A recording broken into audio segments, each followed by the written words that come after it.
Осындай есеп берілген екен. Дауысын шығарып қояйын.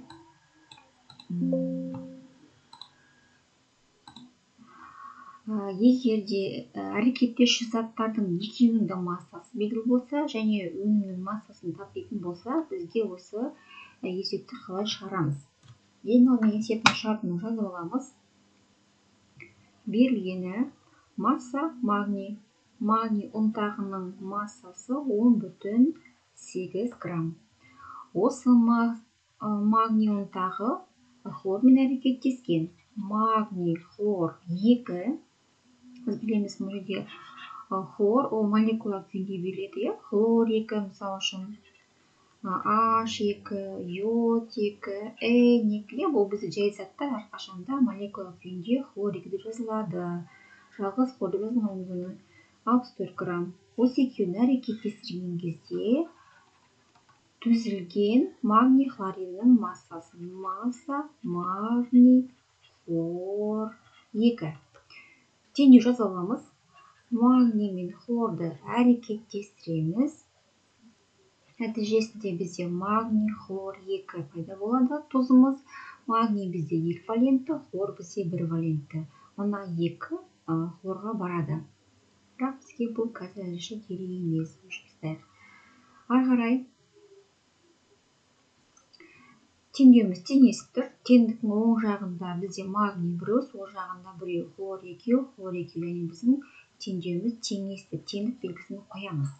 Енді жазып қояйық. Не берілді? Магний бізде массасы 10,8. Берілген, мына тұрған берілген массаларды осы теңдеудің үстіне жазамыз. Хлор бізде 64 грамм. 64 грамм түзілген магний хлоридінің массасы. Онда x грамм. Масса таппаса x грамм жазамыз. Енді бұл бізде грамм, мынау бізде грамм, үшеуі грамм болса, онда астына біз жазып аламыз алдымен моль сан, онан кейін қанша нр болған. Магний бізде 1 моль, хлор бізде 1 моль, магний хлор 2, ол бізде 1 моль. Егер есепті күнді шығарып үйреніп алған болсаңдар, мұны жазбай қойса болады. Бірақ та шатылып кетпеу үшін міндетті түрде осы моль сан жазып алған дұрыс.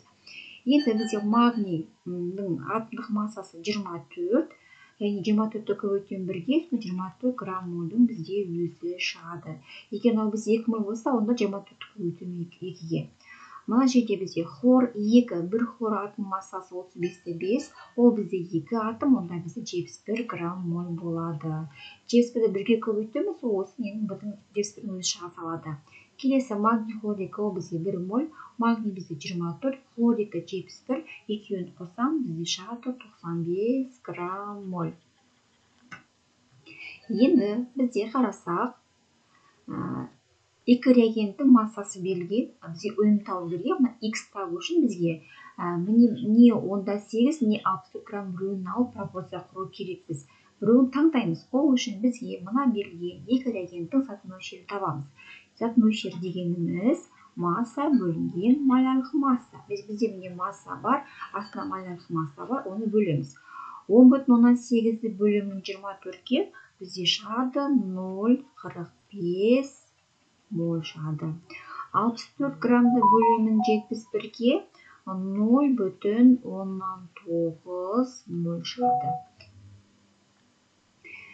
Қарай, енді бізде әрекеттесуші екі заттың бізде біреуі артық мөлшерде, біреуі кем мөлшерде алған. 0,45-ке қарағанда бізде 0,9 деген ол өте көп. Яғни 0,9 моль алынған 0,45 тең болады 0,45 моль. Яғни бізде мұна хлорымыз магнийдан қарағанда 2 есе артық мөлшерде алынған. Егер артық болса, біз оны есеп шығармаймыз, біз нәтижеде азымен шығарамыз 0,45. Ол кімдікі? Ол бізде мына магнийдікі. Онда осы магний бойынша пропорция құрамыз. Магний бойынша, онда ше бізде 18 грамм магний пропорциясы қоямыз. X грамм магний хлор 2. 18 граммның астында бізде 24 грамм моль, 24 грамм моль магнийдікі, X-тің астында бізде 95 грамм моль. Енді осыдан X'ті табамын. X табу үшін бізде кіресәтісін білеміз, иә? Кіресәтіс дегеніміз мына 10-8-ді көбейтемін 96-ға и 24-ке мен оны бөліп тастау керекпін. 10,8 көбейтілген 95 бөлінген 24. Осыны көбейтіп бөлген кезде бізде шығады 42,75 грамм. Ол кімнің массасы? Ол бізде түзілген магний хлориді өнімнің массасы. Ал бағанағы мына 64 граммды біз мүлдем оны есеп шығармадық, иә? Өйткені бізде мына хлор-2 реакцияға 2 есе артық мөлшерде алынған екен де, ол бізде артық қалып қалады екен.